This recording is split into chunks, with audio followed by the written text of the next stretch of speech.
நம்ம வாழ்ந்த நம்ம கறந்து இருக்கக்கூடிய ஊர் நம்ம பிறந்த வளர்ந்த ஊர்லேயும் செய்யலாமா? இப்போ நம்ம வந்து பர்ச்சேசிங் போகிறோம், நம்ம ஊர்லேயே லோக்கல்லே பர்ச்சேஸ் பண்ணுறதுக்காண்டி போகிறோம், அது டிலே ஆகுது. அந்த மாதிரி சமயத்தை நம்ம ஒரு வக்தை நம்ம வந்து விடக்கூடிய சூழ்நிலை வருது. அப்போ நம்ம எப்படி செய்யலாம்? அதாவது இந்த ஜம்மா கஸ்ர் அப்படிங்கிறது ஒரு பிரயாணத்தில் நபிகள் பெருமானார் நமக்கு சொல்லி காட்டிய ஒன்று.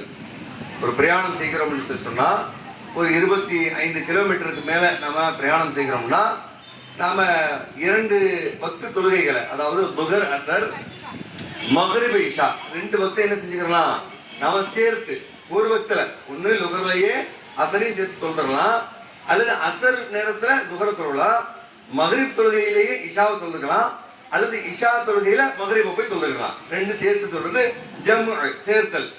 கசர் அப்படிங்கிறது குறைத்து தொழுவது என்பது மக்ரிபை குறைக்க முடியாது, 3 ரக்காத்து தான். இஷாவை 2ஆவது குறைச்சிக்கலாம், லுகரையும் அசரையும் 2 ரக்காத்துகளா குறைத்து தொழுதுக்கலாம்.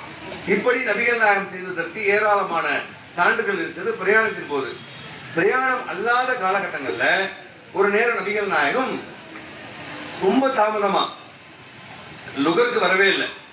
மக்கள் எல்லாம் என்ன சொல்லிருக்காங்கன்னா, என்ன நாங்கள் போருக்கான அச்சப்பட்டோ அன்றைக்கு இல்லை, ரொம்ப ஃப்ரீயா தான் இருந்தோம், மழைக்கான சூழலும் இல்லை. மழையா இருந்தா நபிகள் என்ன செஞ்சிருவாங்க, ஒன்னா தொழுவாங்க, மகரிப் தொழுகையிலேயோ சேர்த்து இஷாவும் சேர்த்து மழை வருது திரும்ப நீங்க வர வேணாம் அப்படின்னு தொலை வச்சு அனுப்பிச்சிருவாங்க. மழைக்கான அச்சமோ போருக்கான அச்சமோ இல்லாத பொழுது நபிகள் பெருமானால் ஒரு நாள் லுகரை தாமதப்படுத்தி லுகரையும் அசரையும் சேர்த்து தொழுவித்தார்கள் அவங்க வாழ்நாள்ல ஒரு தடவை.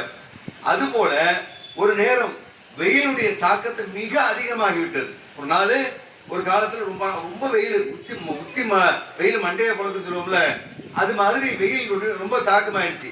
அன்னைக்கு நபிகள் பெருமானார் லுகர் தொழுகையை தாமதப்படுத்தி அசரோடு என்ன செஞ்சாங்க, லோக்கல்ல ஊர்ல இருக்கும் பொழுது அப்போ குறைச்சி தொழக்கூடாது, கம்மி பண்ணி தொழக்கூடாது, முழுமையாக லுகர் 4 அசர் 4 அல்லது மக்ரிப் 3 இஷா 4 அப்படிங்கிற மாதிரி குறைக்காம ஜம்மு செய்து தொழுவதற்கு சான்று இருக்கிறது. இது எப்பவாவது இருக்கணும், இதுவே எப்பவும் வச்சிடக்கூடாது. ஒரு கடையில் வேலை செய்யறோம், எப்ப பார்த்தாலும் இப்படியே தான் நாம சேர்த்து கலா செய்யறோம்ங்கிற பேர்ல அது மாதிரி செஞ்சக்கூடாது. அதனால ஒரு சில நாட்கள்ல, வருஷத்துல ஒரு சில நாட்கள்ல அல்லது சில மாதங்கள் ஒரு நாள் அப்படின்னு சொல்லி என்னைக்காவது இருந்துச்சுன்னா சுண்ணத்தை நம்ம சுண்ணத்தா பாக்குறோம்னு அர்த்தம்.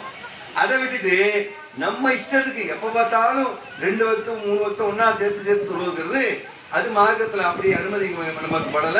இப்படித்தான் ஜம்மு கசர் அப்படிங்கிறது நபிகள் பெருமானார் காட்டி தந்தபடி நாம் எப்போவாவது ஊரில் இருக்கும் பொழுது சேர்த்து தொழ முடியும் என்று சொன்னால், சூழல் என்று சொன்னால் அந்த சூழலை பயன்படுத்திக் கொள்ளலாம். எப்பொழுதுமே அப்படியே தொழுவதற்கு அனுமதி இல்லை அப்படிங்கிறது இதற்கான பதில்.